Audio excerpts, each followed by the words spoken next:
Hello, everybody. Brooke Olson and Charlie Jewett here. Welcome back to the High Conflict Co-Parenting Podcast. This is episode 65. Today, we're going to talk about belief systems.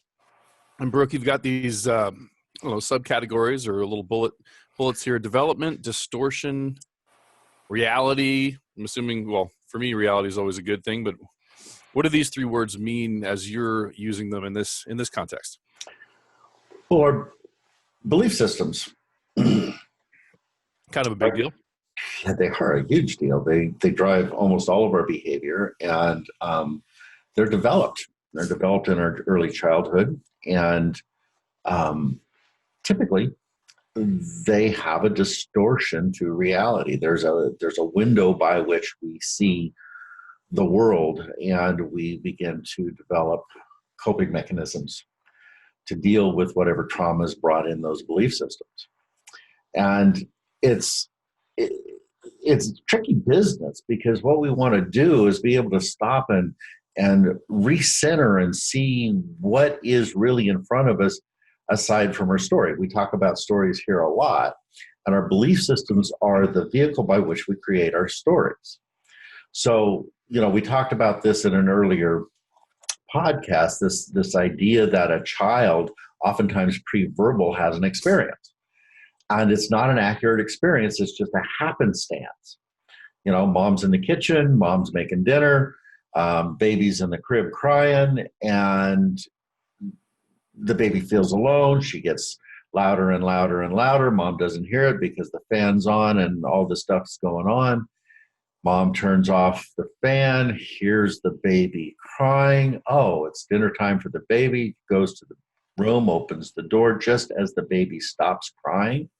And the baby gets this belief system that in order to get her needs met or his needs met, that they need to be quiet, so they don't express. And that begins to be the developmental piece of a belief system that will maybe carry that child throughout their life. And it's a distortion. That was a happenstance. It's just something that happened. It was a traumatic moment, and they developed that belief system around it. And that could happen a ton. I mean, we used to joke about the person that had the easy child first and arrogantly thought they were great parents. Right. And then they'd have either a regular child or a strong-willed child. Right. And go, hello, this wasn't my parenting. This was a T-ball. You know what I mean? A gimme. All right. But that, I mean, I could imagine, well, honestly, it would seem that none of us actually understand how the world really is, because we only have that one set of experiences that we've gone through. And they're not consistent probably with how things really are. They're just what happened and what our brains said about it. Right. And we begin to look at that, and it develops over time. So, these belief systems that we create are an attempt to understand an experience. It's an attempt to organize around something that happened as to why it happened and what it was that caused that to occur, so we can solve the problem later. It's a way to cope. Mm-hmm. I remember this teacher used to say we're meaning makers, because his daughter had some crazy story about a family member that fell and turned out okay, and it was like an angel caught her and set her on the ground, and there's all this story around it, and it's not what a grown-up would have come up with, but it's like we try to make sense of things, you know what I mean, and fill in the blanks with whatever we've got at that age. But a grown-up might have that belief system that there are angels that held that together from whatever place that they developed that from their parents, from some sense of there is something bigger than me that's holding me, that's taking care of me, that's watching out for me. Yeah. And all of those belief systems of where people get into lack of responsibility, they'll get into spiritual bypass or something along those lines, that they're not taking responsibility for what's there because of that developed belief system as well, right? Yeah. Yep. Right. And when we're talking about high conflict personalities, these are oftentimes genetic components that are triggered epigenetically from the environment that have something to do with the development of a belief system. I mean, when we're talking about abandonment issues with borderlines or shame issues with narcissists or whatever these are, there is a deep-seated belief system in the wiring that I'm not good enough, that I'll never be good enough, that people are going to leave me no matter what I do. And there's that development in their nervous system to try to avoid that, either by disappearing or by reaching out and trying to hang on to whatever they can hang on to. And that is a developed belief system that comes from a trauma of losing a parent, having a parent not being around, being neglected, whatever those pieces are. And they become inherent in the wiring of the people that are packing around these particular distortions in their being. And, they don't just happen. They are triggered by an experience. So, we've got a parent that is borderline, say, and we come into the world and we develop around that parent's belief systems. And when that parent steps away or they cause another parent to step away because of the behaviors, that triggers epigenetically that propensity to go down that rabbit hole. And here we are again. So these belief systems are, we've all got them. And they are the development of trying to make sense of our world, right? Yeah, which we need to. You got to try to make sense of it. Yeah. And whether these experiences that we have are distorted, they're a distortion, or they're a reality, they are always where we see the world through. That's the lens that we're looking through, and we begin to develop our strategies for life around that. And, if we were to go back into the conversation about parts, these parts are the pieces that develop those strategies to cope, to hide, to fight, to manipulate, to do whatever they need to do to get their needs met. And there are these places in time where these experiences have happened, where we've developed that belief system that we compartmentalize, and then it goes unconscious, and it just becomes that place that comes out that we work from, right? Yeah. The cow having birth thing, right? You heard this one? Abby, No. my girlfriend loves this one. These two guys are driving by the farm, and there's a cow sort of halfway through giving birth, so that the calf is half in and half out, right? Mm-hmm. And the one guy sees it and is like, "Oh, look at this!" In his head, he's thinking, "Oh, how beautiful that is." And the other guy goes, "Man, how fast was that little cow running?" That interpretation. Uh-huh. I mean, it's the same facts, right? You got a cow halfway in, right? Is it coming out, or was it running really fast? Right. It's perspective. It's perspective, exactly. And perspective is important, and perspective can change.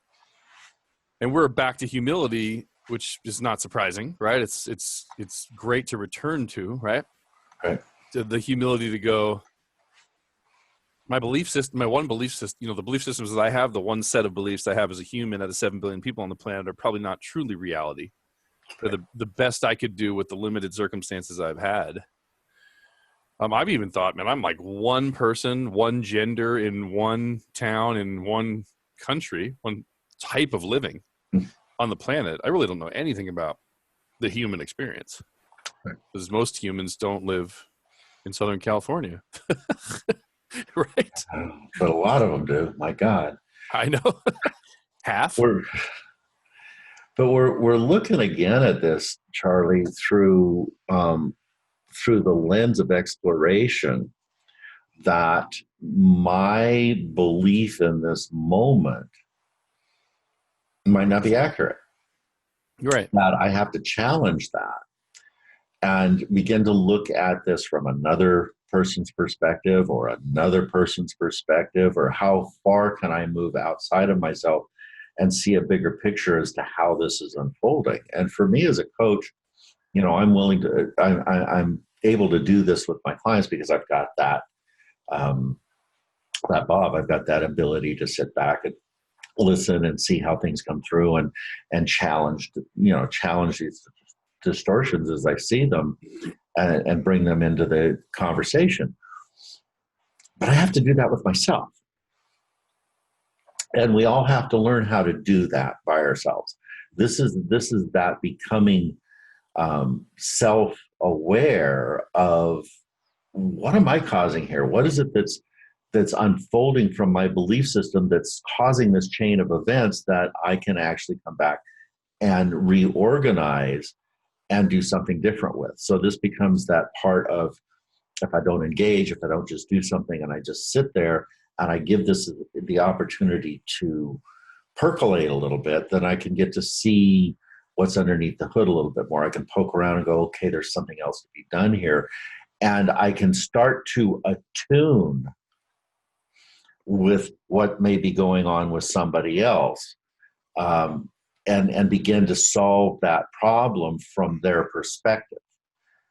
And when, again, we're dealing with these difficult personalities exteriorly, that becomes a real important piece, because if we come into reaction with them, or start to do battle with them, our belief systems start to dominate the conversation, and the solution gets lost in the weeds, right?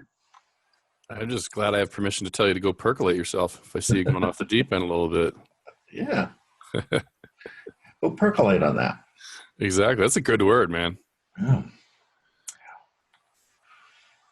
So these experiences of attunement with a parent or a caregiver as children, or the lack of that attunement, is typically where these belief systems, appropriately labeled BS, Like that, yeah. start to grow from. So we've got a parent that is telling us a story. It's the creation story. It's the story about aliens. It's a story about whatever belief system our parent has. And we as children want to attune to that. Well, stories can be darker than that. It can be all men are evil, or Right. how dangerous the world is, or like, Yeah. it's. I mean, you brought up some pretty healthy versions of belief systems, right? Of BS. I like that, by the way. Yeah, right. We call CDs certificate of disappointment in the retirement world. I like acronyms. So BS for belief systems that aren't necessarily accurate is pretty awesome, actually. Yeah. And so often these are the distortions of our parents. These are the distortions of our family of origin. These are the distortions of our ancestors that, keep pulling forward and keep regenerating these behaviors. And we take them in.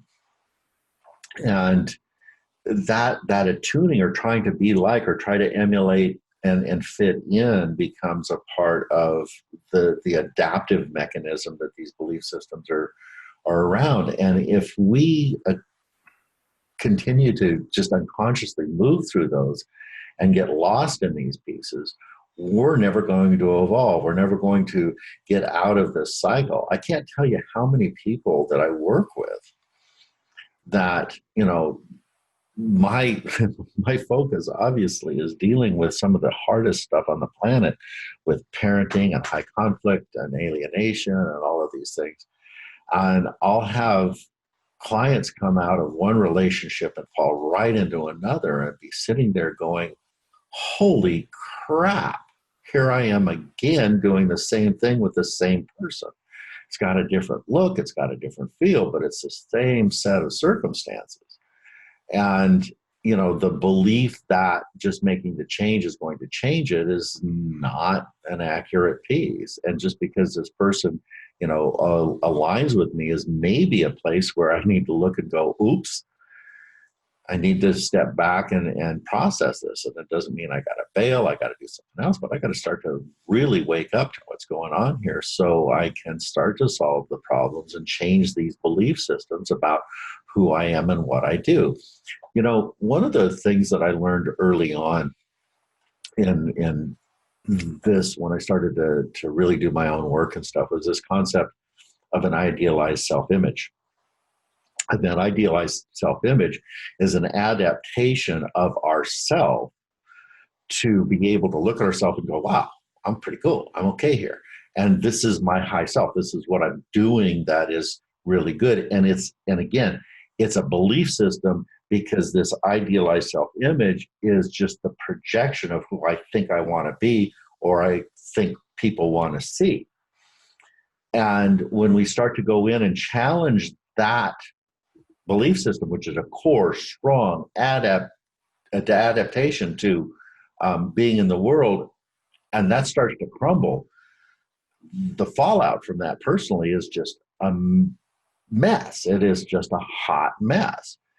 And we have to go through these disillusionments of self, or these belief systems, in order to get to a place where we can start to crack the matrix and do things differently. So if I'm going from relationship to relationship, and I haven't done any of this work or looked around my belief systems, I'm going to continue to manipulate. I'm going to continue to maneuver. I'm going to continue to recreate the same situations as I did in the past, and wonder why in the hell everybody else is screwed up when it's not them, it's me. Yeah, you bring you with you, and you bring your BS with you, right? Right. I feel like I've been through this, exactly what you're talking about, and maybe it's different, but when you mentioned the word disillusion or whatever, Mm-hmm. I mean, I feel like I had a super strong set of beliefs, so much so that I was trying to get other people to believe the same way for many years, right? And then thank God, well, it maybe would have been easier to go, well, to realize that's not what I want, or that's not right, so to speak, and move to something else. But I didn't. I just found the first half. Like, I don't think this set of beliefs for me is accurate. And then went into limbo, like just a nothing world, where I'm like, I don't know what faith is. I don't know why we're here. I don't know what comes afterwards. I don't know if relationships are good or bad or indifferent. You know what I mean? Mm-hmm. I don't know if I'm healthy or unhealthy. It was very, I don't know. It was distorting. Is that what you said? Disillusioning, right? Right. And then now I'm a completely different person. Mm-hmm. And you talk about my girlfriend and I met a little too early. Well, it wasn't really time. It was like 2.5 years after I left my ex. So it wasn't really the time issue. It was not much of that had changed in the time. It was early for the changing of the belief systems for both of us. We sort of still had a lot of it'd been several years, Mm-hmm. but we hadn't grown up a whole lot since The work hadn't taken place. The work hadn't taken place, because people need a place to do the work. You know, this is why, like, I'm so passionate about people signing up for your class and talking to you and everything is, I mean, some change happens if you just wake up and go to bed every day, like you're getting older. You know what I mean? You're like seeing new experiences, maybe not reinforcing old beliefs if you've stopped, but you can't just stop the ship. You got to stop the ship, turn around, and drive the other direction if you're not heading in a healthy direction, right? And we hadn't found the way to do that yet. Yeah. And by the way, there's a much more peaceful, harmonious way to live than telling everybody they're wrong and they should cross over so they can have unity. Be like me and have unity. You know what I mean? Stop being you. There's a much more peaceful way to live in the world. So these distortions that we're talking about, these belief systems, they're almost always the cause of conflict. They're the place where we go into duality, we go into right, wrong, me, you, black, white, this, that. And like you were just talking, that place of be like me. This is the way. This is how you do it. And what we're doing when we're dealing with high conflict, when we're dealing with a parent that has their own distortions as well, is we're forcing our views on them. We are trying to get them to do it, see it, be it the way that we want them to do it, see it, be it, so our children will do it, see it, be it the way that we want them to be. And doesn't that seem like a much more understandable explanation for what we call rebelliousness in teenagers? Like, no, it's just not like an unhealthy, now they have terrible friends and they won't listen anymore. Isn't this like possibly the first time in their life their brain actually has the chemicals for logical thinking? And they're Well, it's getting there. The brain isn't developed enough yet, but they're starting to get into the ball game at least. Yeah, there's some cognition there, right? yeah, they can see like your one version, like your belief systems, right? And my experience of the world may not line up, dad or mom, right? And I'm old enough to want to talk about it and to kick the tires and debate a bit. I think it's a lot of that's healthy. Like, sure, kids can go off the deep end and go get into drugs and go crazy, but a lot of that just talking back or questioning or not instantaneous obedience can be healthier than we think, in my opinion. Right. And as a parent, how we deal with that is really important as well, because, we have generationally plugged in a lot of our own stuff into the wiring of them. And when they start to question it, if we jam them up and try to reinforce our stuff rather than have them look at it from different angles, hey, I want to hear what you have to say. Let's take a look at that. I'm interested in a different point of view. Let's, change the lens on this camera and see what else is over there. Then that becomes healthy.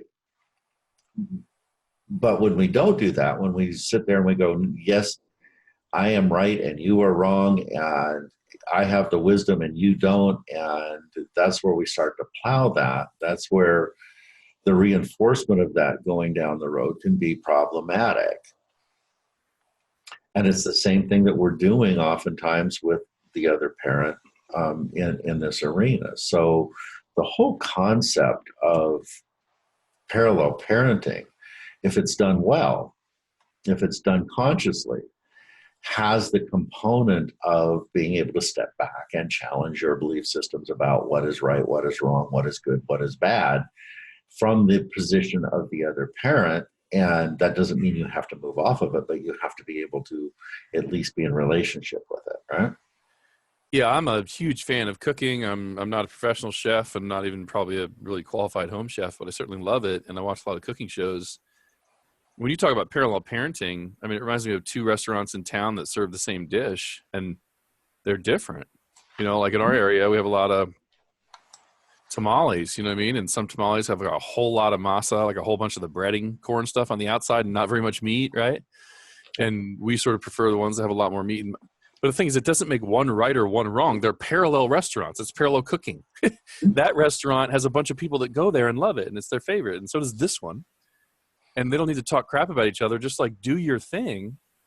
And when your guests are there, cook the food your way, right? And I mean, with restaurants, you can choose one or the other. We're not really talking about that with kids, but that peaceful way of doing it your way in your environment and letting other people do the same is a bit of a analogy to the parallel parenting, right? Well, the kids are going to make a decision as to what fits them a little bit better depending on your parenting style. And, you're not wanting to get your ego involved with that, but you're wanting to stabilize your children. And if, you're doing a better job, which oftentimes you may be if you're listening to this podcast and you're working the program, then, that's a good thing. And the here's how we're going to do it here at my house can come in an arrogant form that's like authoritarian, right? Like, shut up. This is the right way to do it. I don't want to hear about the other half, whatever, right?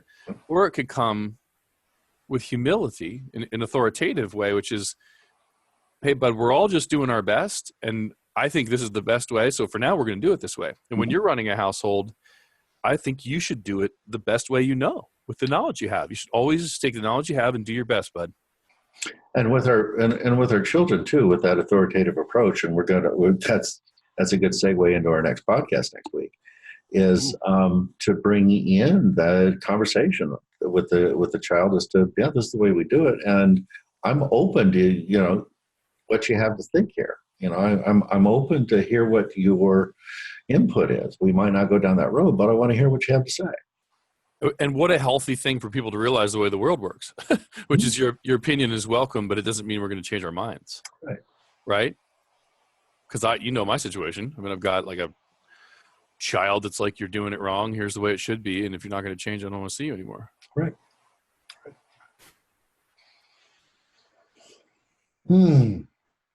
So challenging the distortions. With yourself or with others? With ourselves. I mean, it's up to the other person to challenge their own distortions. We're going to see what we see. You do realize you're going against half the religions in the world when you say that. Not the first time. No. I'm with you. I'm playing with it because right. Because from the other side looking back, I'm just looking at a lot of giant major religions and going, oh my gosh, they actually start with dualistic judgment. Right. Right, wrong, me, you, this, that.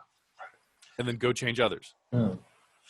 So in challenges, this, whenever you go into a story, we need to challenge it, whatever the story is. And when we hit a judgment, when we hit these belief systems, there's a story behind it.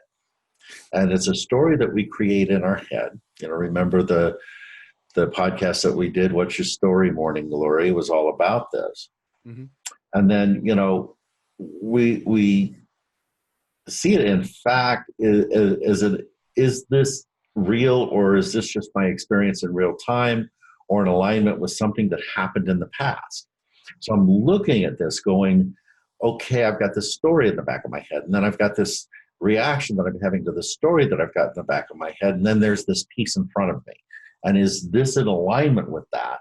And where is it that I'm creating the story because of my reaction? And this can be painful crap. I talked about a process that I went through with my girlfriend last year up at a retreat. And the retreat was about looking at story. The retreat was about playing with this very concept. And we were doing it for like 4 days. And it was like, I kept getting deeper and deeper into it. But on day one, I got pinged. And in the middle of day one, I started to build a story. And by the time I got to the evening session of that, I was deep in my story. And I was mad. I was, lashing out at my girlfriend. I was in reaction. And, what I had to do, because I knew that something was really amiss, because there wasn't that big of a deal going on, I had to take a walk. I had to back up. And I had to really look at that from a place of a belief system that I had developed around what this facilitator had pinged me on. And it took me the better part of the next day and a half to settle that out and to be able to go, yeah, some of that story's correct. And that doesn't matter, because I don't have to be in that. I can make a different choice. This is something for me to look at and play with and do better with my relationships, do better with, my reaction to this in the future. But a whole lot of this is speculation.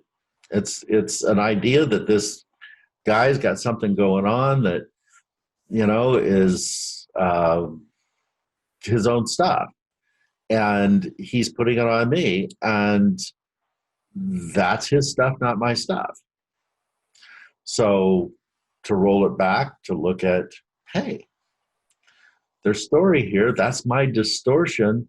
And that distortion is my problem. It's nobody else's. That inquiry and mindfulness, because you're talking about so many things that we've talked about on other episodes. Not attending the class and going for a walk or taking some time out is sort of the don't just do something, sit there. It's like, I need some alone time, not the normal course of action. The inquiry or the thought, like, what am I believing right now? Like, my feelings are telling me, the dashboard is screaming that I have a belief system that is off base or whatever. Like, it's painful. What am I believing right now? And writing it down is helpful too. Like, I'm believing, and what's so crazy is, some of the teachers I listen to, belief systems can be so basic. Like if you go, what am I believing right now? I'm sitting in traffic, completely upset. What am I believing right now? I'm believing there should never be traffic. I'm believing I should be able to leave at the last minute and still show up on time and look good no matter what's going on in the world. I believe there shouldn't be accidents on my path. People shouldn't make mistakes. You can keep going more and more basic. I believe it should be heaven right now and nothing ever goes wrong, darn it. And some of that stuff when we're sitting in traffic is about, I'm going to be late, and it's not okay to be late, and there's shame around being late, and somebody's going to judge me for being late, or I'm not going to get what I need because I'm going to be late. And rather than just sitting there and going, I'm either going to make it or I'm not, and nobody's going to die. Exactly right. Or, yeah, I remember, it's fairly extreme. One of the teachers, somebody delivered the wrong food, and she's like, oh, I must have wanted salmon instead of steak, and ate it, because that's where she's at in her sort of peacefulness journey. A lot of us may have just said, lovingly said, I actually asked for the steak. Do you mind changing it? And there's not right or wrong, right? But when the traffic shows up, you're like, I must have needed some time to think. I must have needed more time to prepare. I must need this for me. I must need this client to get upset and not go with me. Because that's the other thing is on the other side, like a lot of times it's like, we're worried because what am I going to lose? I'm not really worried about being late to a workout at the gym. I'm worried about being late when I've told somebody we're going to be there at this time. We're going to miss the beginning of the movie or whatever. Right. And did you see while you were talking about that, though, all the belief systems that are inherent or maybe inherent in that even conversation of, oh, this is the universe taking me where I'm supposed to do. This is God leading me to where I'm supposed to be. If I was out in front of this, there might be an accident and I might get killed, and this is why I'm sitting here, and there's divine intervention and blah, blah, blah, blah, blah. And I'm not saying that, maybe that is true and maybe that's not, but there's just everything that you just talked about was riddled with the possibility of belief systems. You can't get away from it. Right. It's how we compartmentalize the world and try to make sense out of and cope with whatever's in front of us. My nervous system's on fire and I'm going to be late, but if this is God taking care of me, this is okay. Right. Right. You use another belief system, right? Right. So belief systems, the BS, how they're developed, the distortions that they bring, and how they alter our reality is something that we really want to take some time, look at, play with. This is a lot of what happens with our high conflict world, how we go into duality. And if we can get conscious, if we can wake up to this stuff and start to do something a little bit differently, look at it, take a 35,000-foot view, push the pegs around, reorganize it, we're going to do a better job just by that process. Yeah. Agreed. Awesome. All right. I think that we can probably close the door on this one, Charlie. Thank you, everybody, for taking the time again. We just keep rolling this along, and you guys keep listening, and I appreciate all of your attention to what we have to put forward here. I think it's helpful. Go work on your BS.